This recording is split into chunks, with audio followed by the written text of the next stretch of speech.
Yes. In 1998, when I was running for office for state representative, not only was I probably extraordinarily fatigued, I had a sore throat, continuous sore throat, started going to the doctor looking for some assistance and didn't get any, but realized there was something wrong.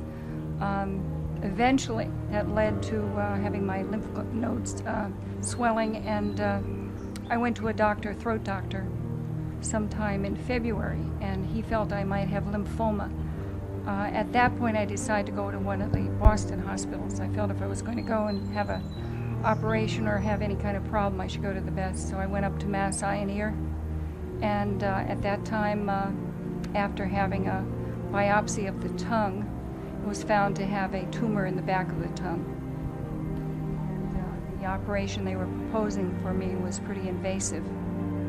Yeah, I had second, third, fourth, and fifth opinions. I went on to another hospital in Dana-Farber and spoke to the leading directors of all the departments at Dana-Farber, which is a leading cancer hospital in Boston, probably one of the most famous in the world. And they too substantiated that I would need this very invasive operation, which would mean cutting part of my tongue. So it wasn't a very happy kind of situation that I was looking forward to. Then approximately 3.5 weeks, I went in for a test. I had to go for a preoperative test because I was still proceeding as if I would have the traditional operation. And we went through the test, the CAT scan, all of the other operations. Day after the test, the doctor called me up and said the operation was not going to be necessary. And I said, why? And he said the tumor was gone. And I asked him what it was, and he said it was a miracle. And who was this that said it was a miracle? This was now a Dr. William Montgomery, who is the Mass Eye and Ear, and who's world-renowned doctor, who I had started working with, who seemed to be the most empathetic and understanding, and also the most accomplished in throat cancer. So what was his advice? His advice was keep doing whatever you've done and keep the treatment going. I hope to actually encourage alternative medicine in the state of Massachusetts. I've also worked very hard to get other women and legislators to support this and sponsor it. And I think we're going to make great strides, because what we need to do is give people an alternative choice prior to surgery, prior to radiation or chemotherapy, because I've seen people have all of those and yet have tumors come back. Hi, my name is Mike McElroy. I'm a personal trainer and nutritional consultant here in Santa Monica, California. For the last 5 years, I've been using Dr. Hulda Clark's method for killing parasites and cleaning people's bodies of pollution. She's discovered that those are the two things that cause cancer. She's also discovered that this is the cause to many diseases. In her new book, Cure to Advance Cancer, Dr. Clark will introduce you to the way that you can actually cure yourself or your loved ones. What we want you to do over this next few minutes is watch the specific doctors and scientists and patients explain to you how they cured themselves, and Dr. Clark explain the method in which she's discovered tumor formation as well as cancer. And you too will be fascinated as we were. Now, with no further ado, Dr. Hulda Clark. Every disease that I saw in my office over a period of, say, 10 years had a dominant parasite involved. Remember, I was testing everybody for a set of parasites, about 70. I list all the parasites in the book, which ones I was testing for. And to my surprise, if you had diabetes, it'd be uretrema, the pancreatic fluke. Pancreatic fluke. Diabetes is a disease of the pancreas. What about the fluke that you talked about, the fasciolopsis fluke? How did we get that into our body? It's in the meat and the dairy industry, except in kosher foods. We were just discovering that kosher food, and this will go into the book still, that kosher dairy products do not have these parasites, which shows you it's a matter of cleanliness. We now have all the people watching this squirming at home because they all think now, okay, I understand, I have parasites in my body, and we all do, according to your research. Yes, of course we do.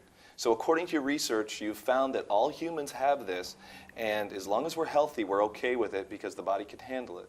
My next question to you is, how do we rid ourselves of these tenacious bacteria, parasites, and virus? Do you have an answer to that?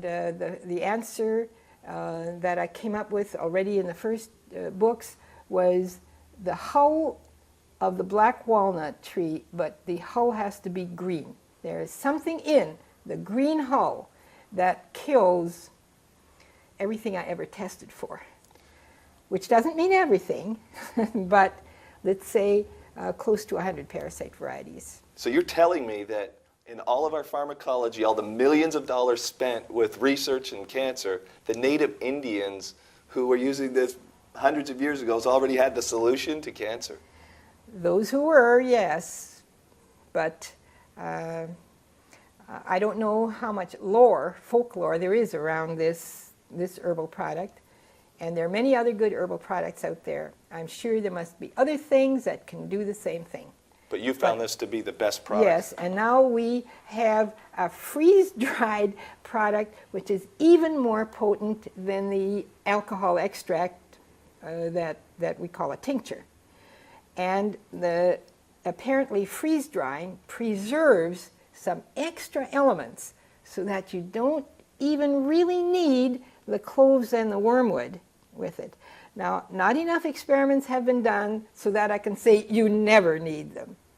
But a person can now use a freeze-dried variety and be saved the extra chore of taking so much cloves and wormwood.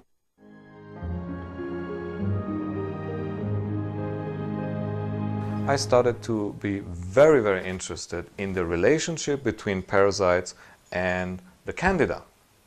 So my first thing was I looked into the books from the clinics, books on parasitology, and to my own surprise, when you read books on parasitology, they would say that on some of the parasites, the fungus live on the skin. That is known in the clinic. That is not something new. I read Dr. Clark's book and I see that she says the fungus could live in the parasite. So the thing does not really contradict itself, on the contrary. And that was the explanation, because those people we could not get through with the fungus therapy, they had parasites, and on those parasites they had fungus living. The moment we attacked the parasites with all the Clark, the parasites, is exactly the moment we got through in the fungus therapy. So from that moment on, I was very, very interested. And I started to read all those books. And then I got all the parasites I could get a hold of. In the meantime, I have more than 90 or 100 parasites. You could see all those. This is a kit I developed, which now in Germany is being very popular. Especially in all people working with the BICOM. They test with this kit. There are more than 50 parasites in there, which are all the flukes and all the nematodes, all the cestodes, all the...